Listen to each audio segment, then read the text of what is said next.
of what this indicates, what it means. It's saying I'm live now, what it means, what it indicates, who it's going to affect. And some people just don't just give a damn, period. But I'm just waiting for a few minutes. Give me a minute here, trying to make sure everybody come in this. I think I'll get out of this here. I'm live. So just give me a few minutes. We're waiting for a few more people to come in because I think this is a very important message. Happy Friday, everybody. It's EB Crypto. And I'm with that company called the Family Cash Machine, which our job is to enlighten people and educate people more about economics, about money, about the side of money that they don't really tell you about. Um, it's not really openly taught, some of the things that I'm talking about when it comes to money, but it's very relevant right now in this day and age. So many people are just oblivious when it comes to the way money really works. They make it they make it almost to where you have to be a financial guru to understand some of the terminology when it comes to money. And it's just not that difficult. It's not that complicated. I'm a guy from Compton, California. I'm not an economic guru, but I have a tremendous amount of common sense. And so I'm knowing what these things are meaning. And I've been able to take complex financial terminologies and bring it down to a layman's level where average people can understand it. And that's what I'm going to do. I'm going to continue to translate, transliterate, and to convey the message to people on a layman's level, some of these high financial economic terminologies, because again, it's relevant today. And if you don't know, now you know. And you need to know what's really going on in the world. We're getting so caught up on the election, and we should be, because these two different sides represent a total different economic plan. So for me, I try not to get so emotional. Like I see a lot of these people getting so caught up in their emotions, and they can't even really see the facts because they're so caught up in the emotion of it. This is not about your emotions, okay? This is all about this is all about business. It really is about business. At the end of the day, America is a corporation. I don't know if you guys understand that or not. America is a huge corporation. That's really what it is. It's ran like a corporation. It's pretty much incorporated. America is incorporated. How about that? And if you don't really understand that, then you're looking at it as a democracy. But at the end of the day, the word democracy is not even in the Constitution. I've read the entire Constitution, being that I had did some federal time and I had to do some time in a federal prison. I had to fight certain federal issues. And so, being that several of my constitutional rights were violated, select prosecution, the Fourth Amendment, due process, um, I had so many different things going on. I fought about four different constitutional rights. I think two constitutional rights I fought. But anyway, being that I had to understand the Constitution, I didn't see the word democracy in there anywhere. I did see liberty several times, and most of your founding forefathers of the United States were basically libertarians. They believed strongly in the New Testament. They were strong believers in the Bible. Most of them were Masons. It is what it is. And they were actually trying to get away from the corruption and tyranny of the taxation from Britain. Um, they set up a republic here in the United States, but the word democracy is not in the Constitution at all. Interesting. It's not there. So mainly what we do is argue over things most of us don't really understand. Um, so I'm not going to get into politics. I'm just saying that when we look at these issues of these elections, whether it's Trump, whether it's Kamala Harris, whether it's Democrat, whether it's Republican, whether it's Libertarian, we need to look at the economic status of this country, because what made America great was that it had the largest, it had, Let me say that again. It used to have, past tense, the largest middle class in the world. And it was the middle class and the average persons in America being middle class, which made America great. Okay. Not the case now. Actually, China has a larger middle class than us. Go figure. A quote unquote communist country. Well, now I'm not going to say quote unquote. It is a communist country. And for some reason, economically, they now have a larger, their middle class is growing faster than ours. Something's wrong with this picture. Maybe we need to change some of our economic policies or foreign policies or things that interact with our economics. So I'm going to go ahead right now and we've been going 3 minutes. Whoever's in, get in. Whoever's not in, you got to catch it on stream, on the video. So I want to show you guys. Let me share my screen. Let me see what I got here. I want you guys to actually see this debt clock because many of us don't quite understand it. I'm not going to go all the way deep into it because it's a lot here, but I am going to share with you. I'm going to share with you guys. Let me go ahead and share with you guys the debt clock, the U.S. debt clock. I think this is something you guys need to be paying attention to. Okay, now look at this here. Look at this debt clock. Right now, we just hit $35 trillion. Trillion dollars, not billion, $1 trillion in debt. Now, let me just kind of like a little bit break down what this indicates. There's so much here, all these different factors. Look at all these different factors here. All of this different stuff, all this different stuff.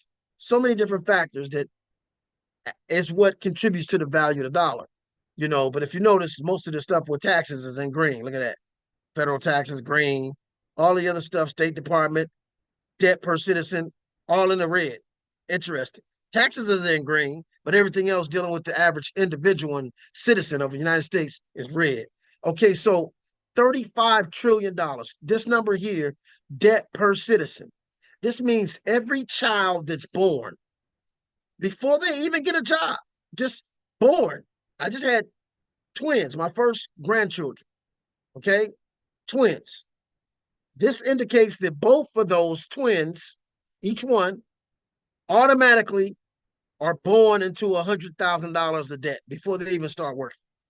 Then this number here, where it says debt per taxpayer, this indicates if you do have a job, then you immediately, as soon as you start working, you owe $268,000 before you even make your first check. That's what these numbers indicate. Nobody's teaching you this in school. This is not hard to understand. Now it gets deeper. Let's go a little more down the rabbit hole. Okay, if you come down here and look at down here, if you go down here, watch my little pointer, down here where it says US total interest paid. Okay, the interest paid right now, based on this interest percentage, that will triple this number here to 300,000. So the 35 trillion with interest added, because you got to add the US debt interest paid. You got to add that. By the time this person here is born now, this represents triple the amount. You'll be paying 300,000. So basically, the twins that were just born, my first grandchildren, are born into $300,000 of debt a piece before they're even born. That's what this number means. Because who's going to pay this debt? The taxpayers. This is not going to be paid by the government. This is going to be handed down to taxpayers. So also 268,000, once you add this interest rates to it, the interest to be paid, will add up to $800,000 for each working person by the time interest rates hit that 260,000. So basically, each person born right now, before they're even working, are born into $300,000 worth of debt right now if they're born today. And each person that is 18 to get a job that finally starts working, or a person that's 28 or 26 that finally gets out of college, beside college debt, beside the college debt, once they get their first check, once they become a tax-paying citizen, they're automatically responsible for $800,000 in taxes in order to pay off this national debt. This is what these numbers indicate. This is what all these numbers indicate. Nobody's giving it to you like that. Nobody's giving you the basics of this. They always talk about the debt. And let's talk about the debt for a minute. Let's just kind of go into that. Okay, the United States are in debt too. Some people say China. Well, not in actuality. Some people say the Federal Reserve. Yeah, the Federal Reserve does hold a huge amount of that debt, but guess what they do? They sell that debt in bonds to other countries and pay them that interest that you saw on the debt.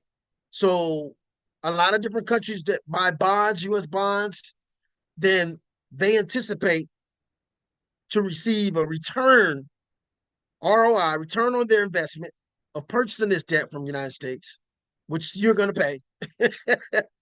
So there's several countries that hold that debt, as well as the Federal Reserve, which is not a part of the United States.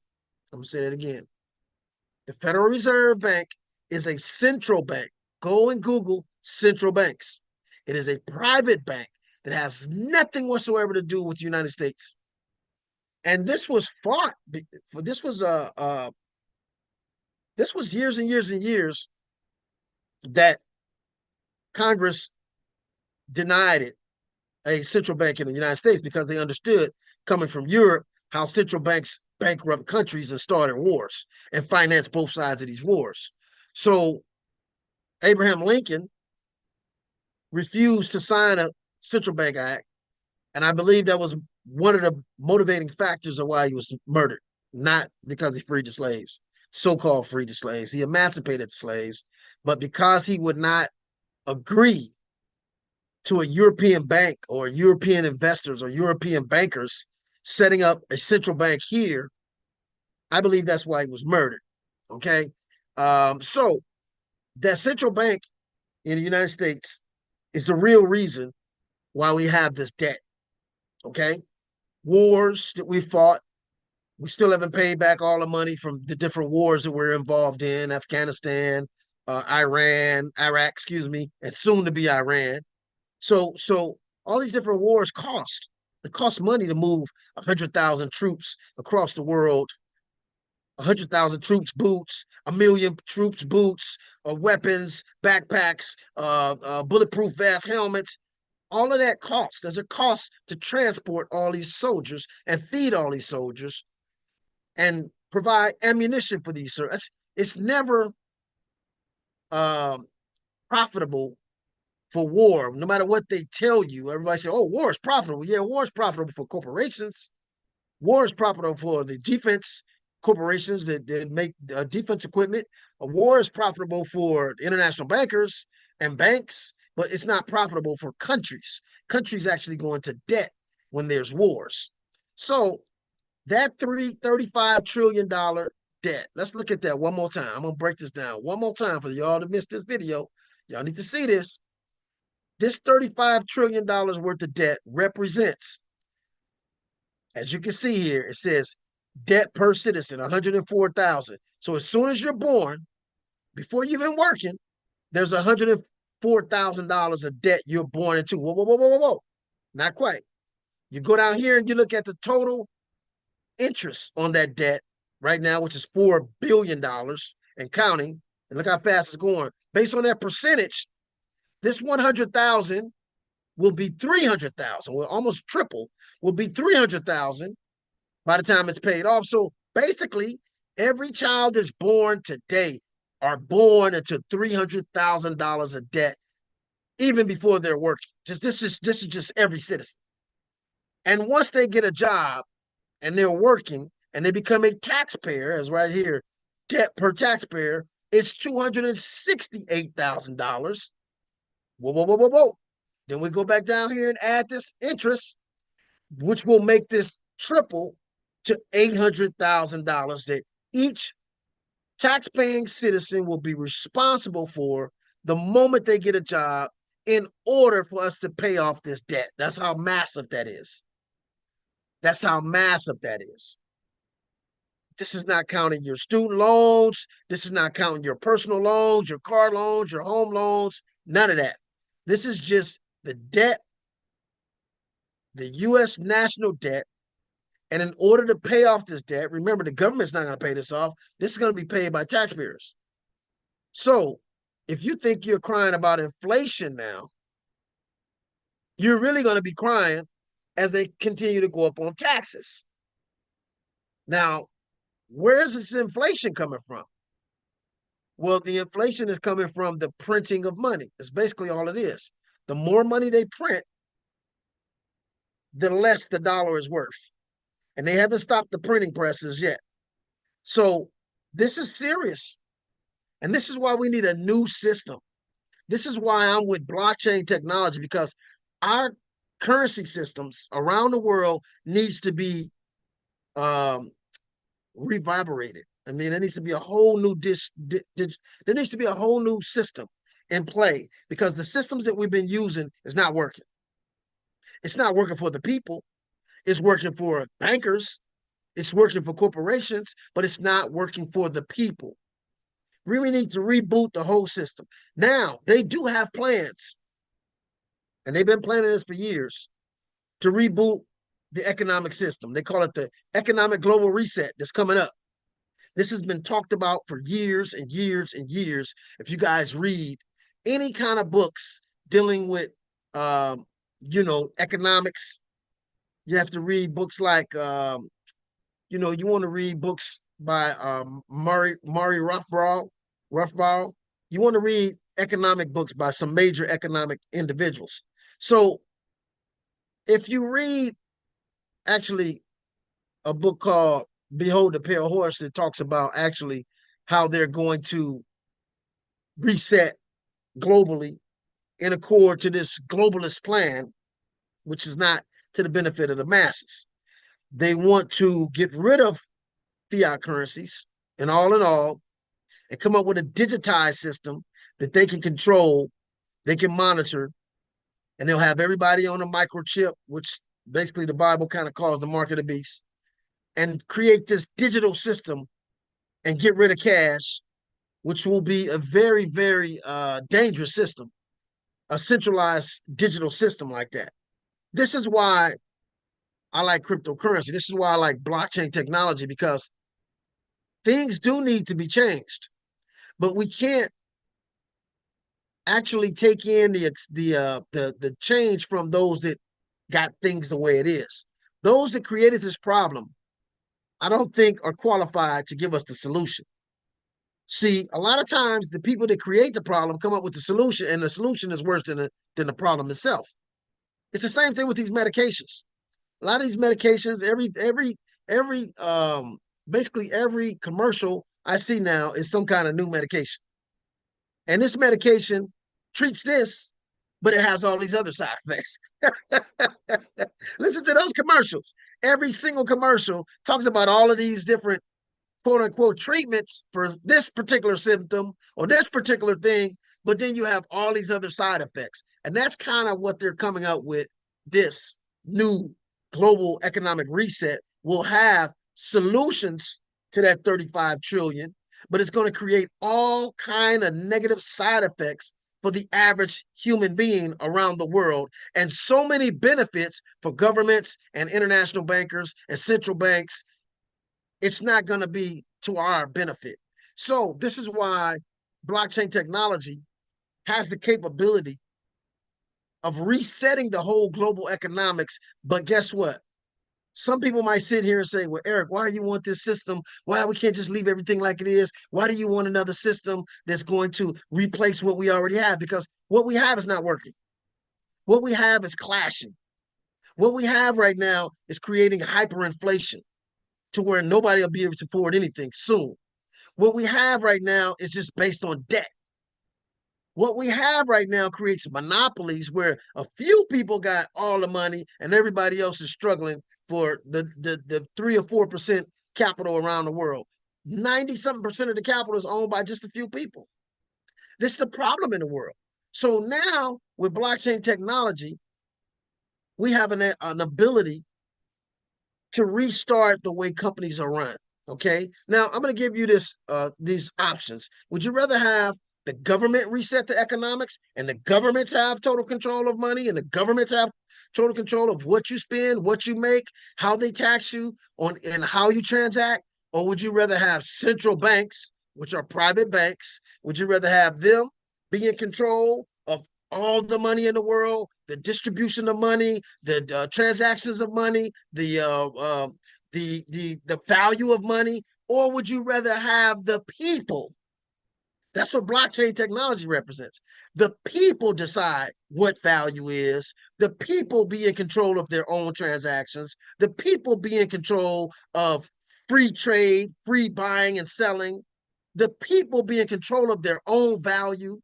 The people be in control of corporations, where corporations are not ran by CEOs anymore, but the people vote inside of the corporations. The people own the corporation. The people are the ones that decide which way the corporations go, what they're going to do. The people who create the value in every company share in that value. Would you rather a system like that? I think that's a no-brainer. Because when you have an economics that is totally controlled by a government, that's called communism. And when you have a system like where everybody is equal, I've been hearing a lot of this in certain politicians' mouths. I'm not gonna say no name. You figure out who they are. Talking about equality is different from equity. Equity was everybody ends up at the same place. That sounds like socialism to me. I don't want everybody to end up at the same place. If you're smarter than me, you deserve to be able to excel further than me. If you have better work ethics than me, if you have a better work schedule and more discipline than me, you deserve to earn more than me. I don't think everybody should end up at the same place. That sounds like socialism to me. Now, if there is a opportunity for us to decentralize, instead of everything being centralized to the bank or centralized to corporations, decentralize everything where everybody has a fair opportunity to be rewarded based on their efforts, based on their intelligence, based on their sacrifice. I would like to be rewarded based on my individual sacrifice. I would like for you to be rewarded based on your individual contribution, your individual work, your individual intellect. I would like everyone to be rewarded based on their efforts and based on their participation. That's what decentralization represents. It rewards you based on what you contributed. But guess what? Nevertheless, it rewards you. It rewards all those that participate. Okay. And it's transparent. You can actually see those that contribute and what they return is. You don't know who they are, but you can actually monitor those wallets and see those wallets, and you can see where every penny go, where no CEO can run off with the money. You don't have a Bernie Madoff situation. Everyone is in control of their own wealth. That sounds to me more like how things should be. And so this is what blockchain technology represents. This is why I'm bringing to you guys so many different companies from Connect that are decentralizing companies. I'm for the people. I'm for people to win. I'm for the people. I'm for the underdog. I'm not with governments controlling, because now governments have now, to me, have kind of got out of control in the aspect that they tell us what they're going to do. Whereas in my understanding of government, government is supposed to, in a democratic system, do what the people want, what the people choose. But that's not what's happening today. I was just watching something last night where they're talking about now changing, this is the governments, and passing laws where the airlines will not be using fuel, but using some other type of expensive fuel. So by 2050, most people won't be able to afford to even fly anywhere. And this is coming from the governments. And this is all playing along in this plan and this system to slow down people from traveling. Well, I do a lot of traveling, and I can tell you, in traveling alone, I've learned so much by being able to go to different countries, different cultures, dealing with different ethnic groups, different religions. I've learned so much. And so if they continue on this path, it's an indirect way of basically controlling who can travel, or basically limiting who can travel. And I think it's very sinister. And so they haven't tested these fuels on these airplanes. They don't know if this particular fuel they want to use, although it will be better for the ecology. They don't know if it's the plane engines will burn out faster. They don't know how the plane's engine will perform on this certain fuel they want to use. They haven't tested anything.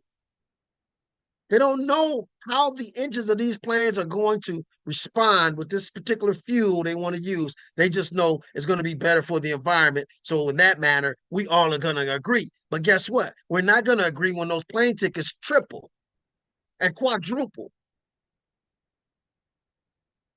So again, these are the kind of things that won't happen in a decentralized system when the people decide, you know what? Yes, we do need to go to a more gas efficient or a fuel efficient, but we're going to use a fuel that's just as efficient, just as powerful, but less expensive. See that?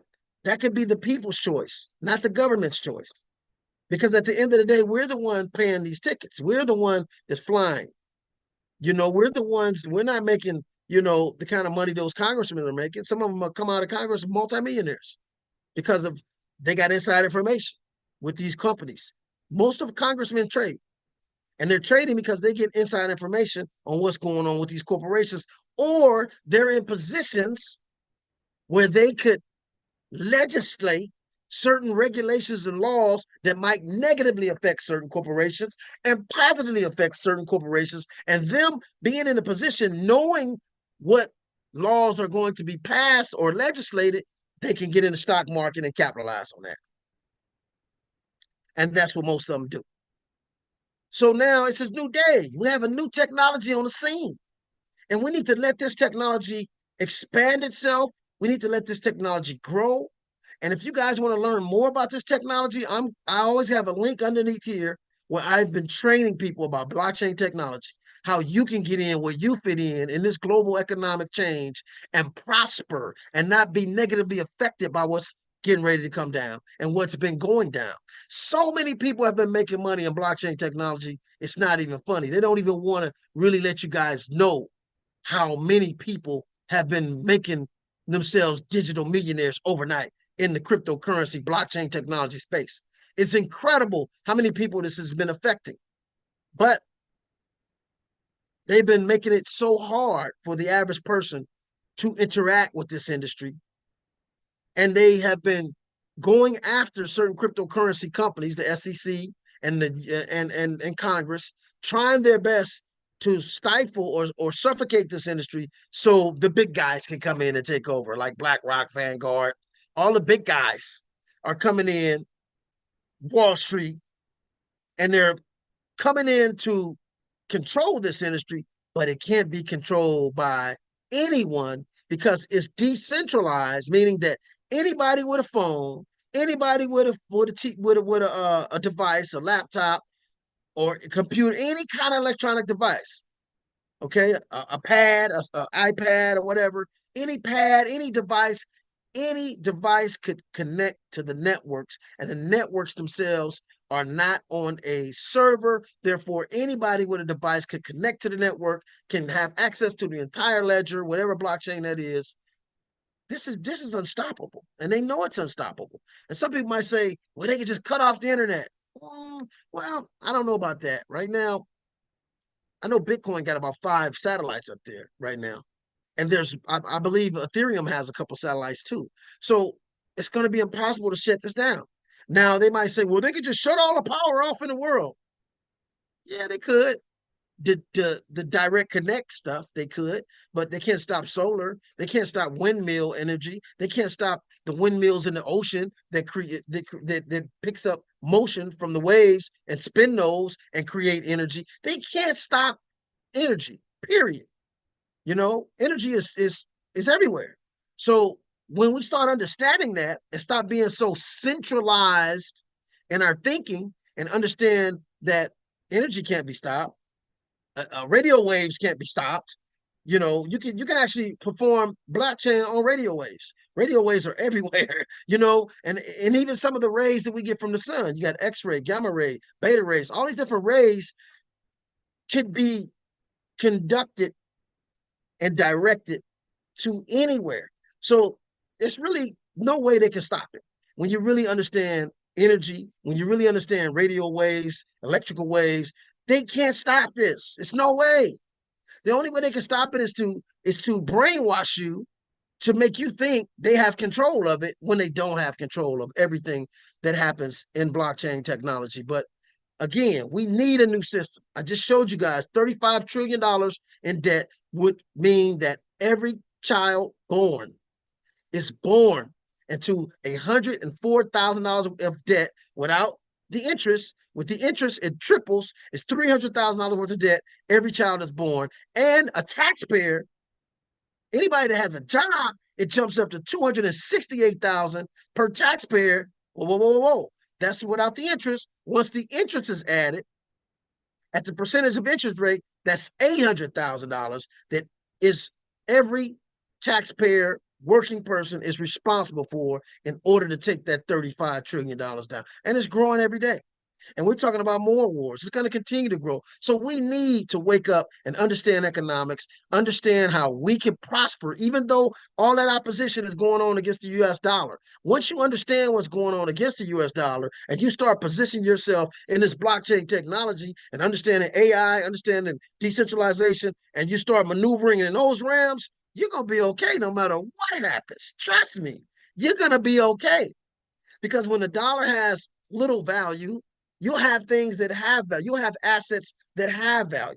So I'm going to be teaching more about how you can accumulate these assets, like Revel Rides, like R-Link, like Growth, like Switch. These companies here are doing massive things in the blockchain industry, decentralizing major industries and allowing the people to come in and to benefit. Oh my goodness, I like that. Doesn't that sound good?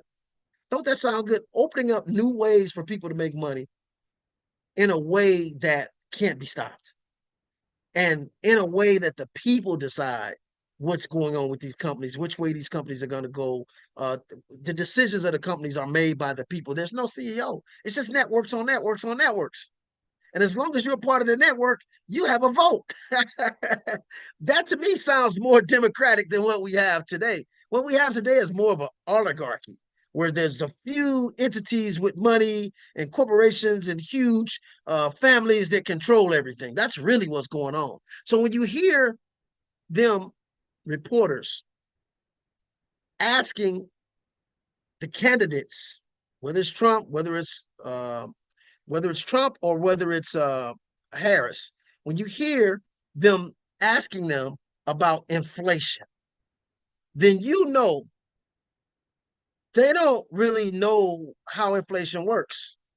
They don't really know. They don't know how inflation works. Trust me. For them to ask, for anyone to ask a president about inflation tells me they don't really know how inflation works. Because no president, no candidate, no congressman has any control over inflation. It's just not how it works. Inflation is something that comes from printing money. Inflation comes behind uh, printing money. Basically, that's what it is. Like the US debt, it affords the opportunity for them to print more money.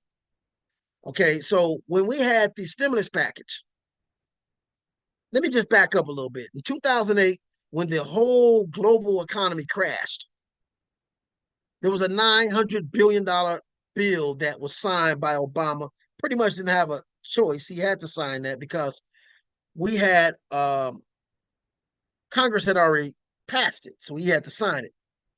And so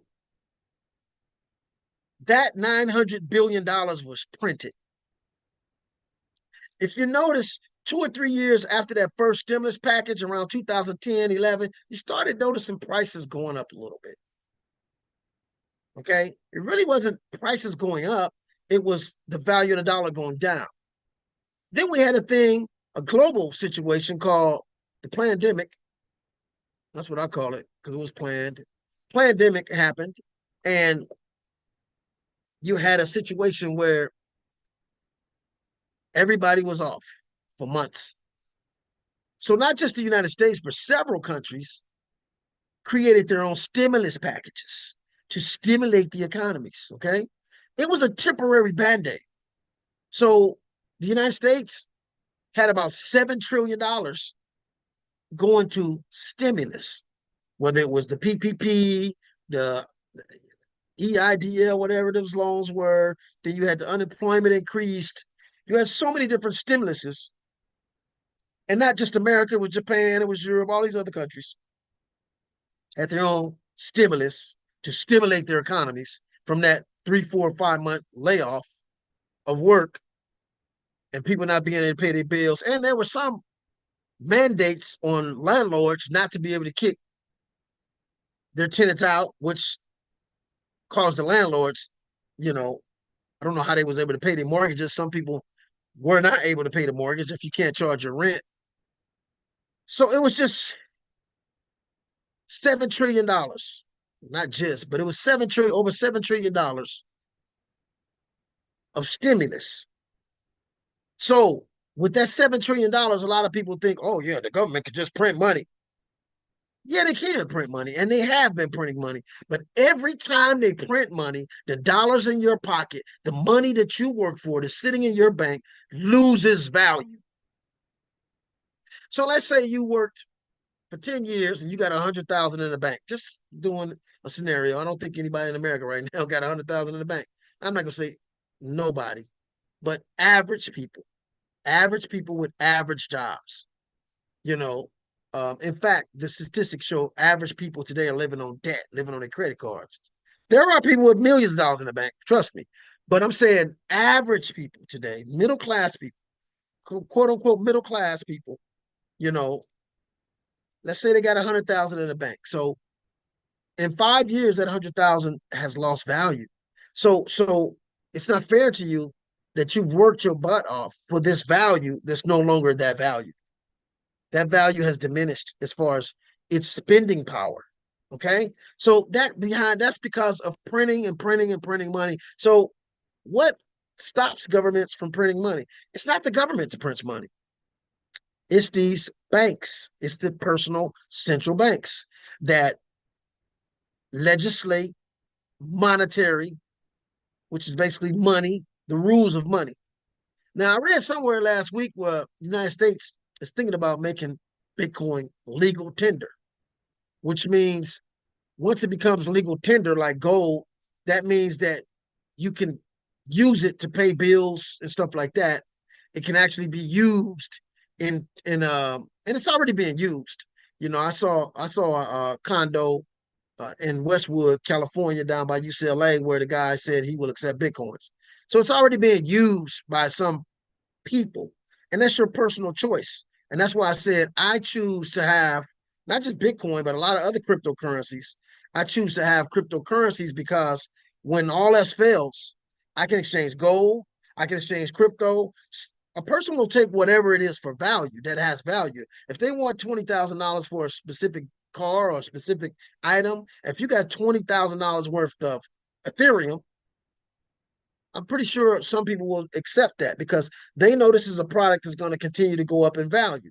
If it's worth 20,000 now, then when I exchange with you for whatever I'm exchanging with you for, it may be worth more than that in a year down the line versus taking some cash that's going to devalue and diminish in value and decrease in value over time. I would rather have that asset. So if you have a currency like the US dollar that's right now in decline, it hasn't quite reached hyperinflation yet.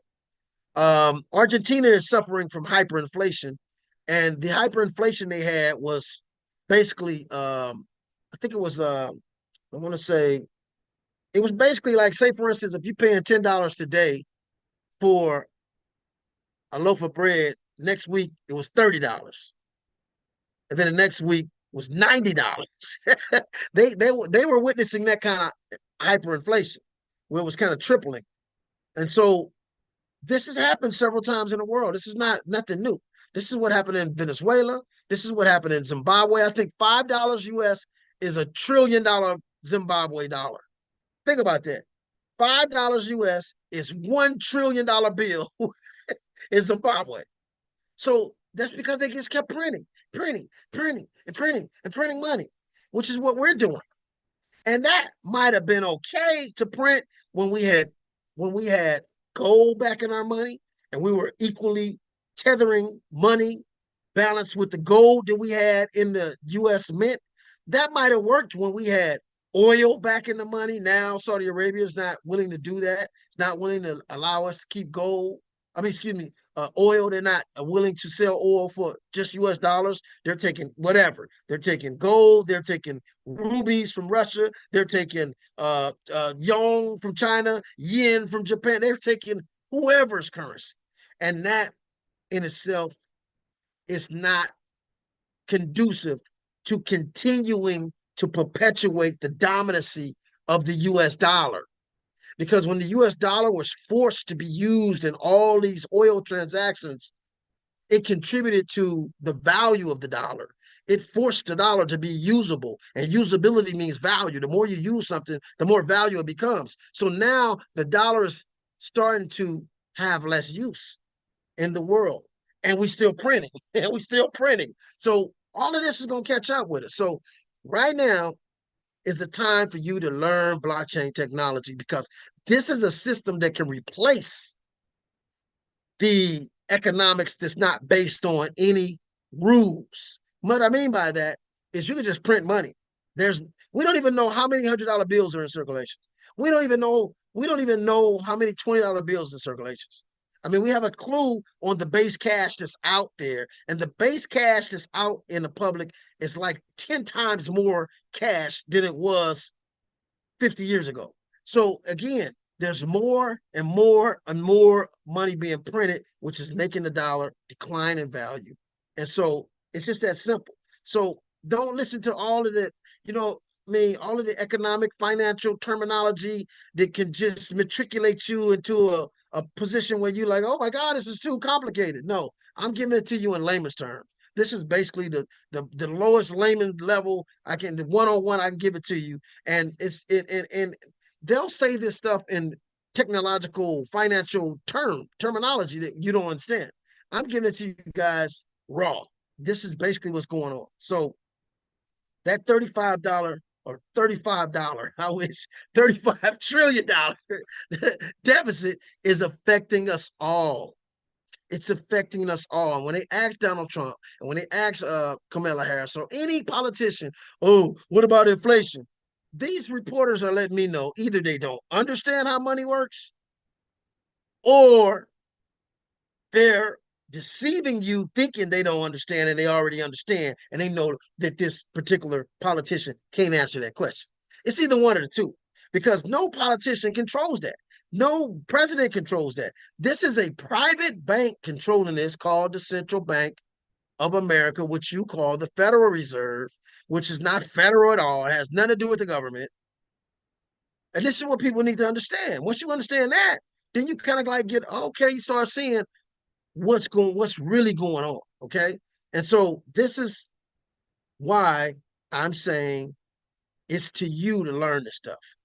It's nobody's responsibility but you. Nobody's going to teach you this. You got to take the time to go and learn a different way that you could transact, a different way that you can accumulate something of wealth when the money is not worth nothing.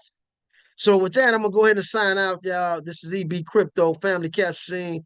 Follow the money, and I want you guys to like and subscribe to my channel. I'm gonna continue to start teaching more about money, teaching more about blockchain technology, AI, trading, because no matter what currency is winning, you can make money off of this, the seesaw. Okay, this currency up today, that currency down today. Okay, this crypto up today, that crypto down today. You can make money off of the seesaw of things that's happening as they're moving. You could be making money no matter who wins. You could be in the middle, and you could be in a position where you're trading different currencies, trading different cryptocurrencies, trading different economic currencies, trading different things where you're winning no matter what happens. That's the position I want you guys to be in. But you can't do that if you don't understand what's going on and retrain how you think and start positioning yourself to learn these different things, so I can start, or you can start, capitalizing on whatever happens in the world. Because trust me, when that island burnt up in Maui, somebody made some money that day.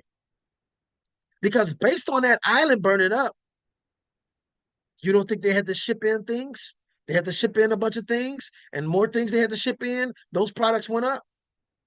You don't think some of the products that that particular island had that now was a deficiency of, that product went up in price? So everything that happens in the world, somebody making money on it. This is how you got to start thinking if you want to survive. If you want to survive and you want to be wealthy and you want to be successful, you have to start thinking like that. So again, you guys, I'm gonna go ahead and sign out. This EB Crypto. Follow the money, family cash machine, and I'm gonna see you guys on the next video. Deuces.